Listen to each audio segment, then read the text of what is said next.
नमस्कार दर्शकों, आइए आज सुनते हैं एक कथा। एक मारवाड़ी सेठ बरसाने गया।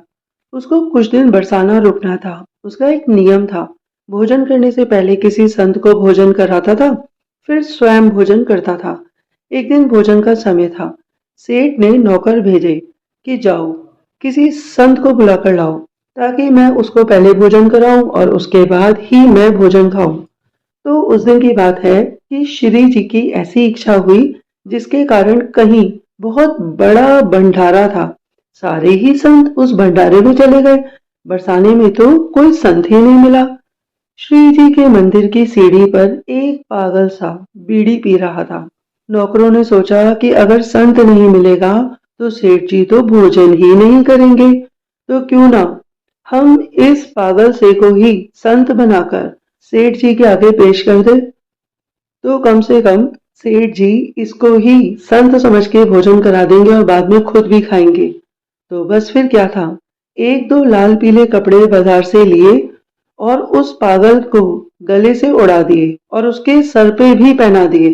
तिलक तो यूं लगाया कि मानो वो बहुत बड़ा संत हो। वो उस पागल से को सेठ जी के पास ले गए और सेठ जी ने पूछा अपने सेवकों से कि अरे क्या संत जी मिल गए। तो सेवक बोले हाँ हाँ सेठ जी, ये रहे संत। तो अब जब सेठ जी ने उसको बिठाया और उसके चरण धोए, थाल सजाया, अभी तो गरम गरम हलवा परोसा ही था, पर वो बेचारा पागल क्या करता, उसे तो मांगने पर भीख भी नहीं मिलती थी। और गरम गरम घी का हलवा, वाह वाह। तो वो तो यूं ही खाने लगा। जैसे ही वो बेचारा गरीब जो संत बना हुआ था खाना खाने लगा, यानी कि हलवा उसने गरम गरम खाना ही शुरू किया था, तो सेठ ने कहा कि चल खड़ा हो यहाँ से, तू नकली है, तू कोई संत नहीं है, चल जा यहाँ से। क्योंकि संत जब भोजन करते हैं तो पहले प्रार्थना करते हैं, उसके बाद भोजन पाते हैं। देख तो सही कैसे हलवे पे टूट पड़ा। सेठ जी ने गुस्सा करके उस बेचारे को भगा दिया। वो बेचारा भिखारी जो उस वक्त संत के रूप में वहां बैठा था, वह तो भूखा रह गया, वो रोता ही रहा। सेठ जी ने श्री जी से प्रार्थना की कि श्री जी, मैंने अपनी पूरी कोशिश कर ली, किंतु अभी तक तो कोई मेरे पास संत ही नहीं आया है, तो मैं भी आज भोजन नहीं करूंगा। किंतु ये क्या, वह जो भिखारी था वह तो रोता ही रहा। उसी रात की बात है।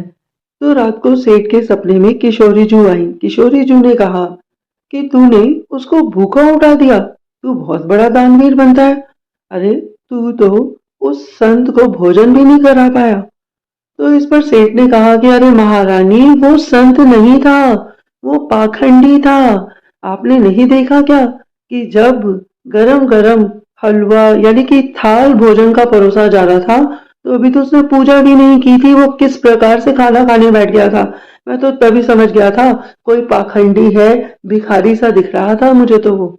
तो इस पर किशोरी जी ने कहा कि अरे सेठ, तुझे एक दिन खाना खिलाना पड़ गया, तो संत का संतत्व ही तू देखने लग गया। तो इस पर सेठ महारानी जू को देखने लगा कि किशोरी जू, ये आप कैसी बात कर रहे हैं।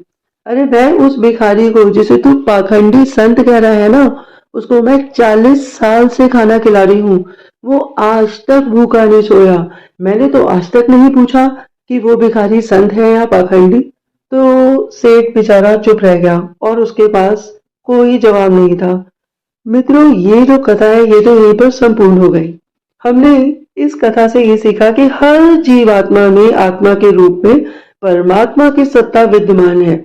अतः प्राणियों की सेवा ईश्वर की श्रेष्ठ आराधना है। प्राणियों में भेदभाव करना ईश्वर की अवमानना है। परंतु ये भी सही है कि श्रेष्ठ जीव आत्माओं की सेवा से मिलने वाला पुण्य भी श्रेष्ठ होता है। गौ माता एवं पीपल की सेवा जहाँ देवों को प्रसन्न करने से उनकी कृपा प्राप्त होती है, तो वहीं पर कृपा ज्ञान और सुख समृद्धि देने वाली भी होती है। तो हम सभी लोगों ने इस कथा से सीखा कि हमें सभी जीवात्माओं पर दया करनी चाहिए। आप सब लोगों ने मुझे बहुत ही प्रेम पूर्वक सुना। आपके अंदर बैठी आत्मा, आपकी ऊर्जा शक्ति को मेरा बारंबार प्रणाम है। बहुत बहुत धन्यवाद, बहुत बहुत धन्यवाद।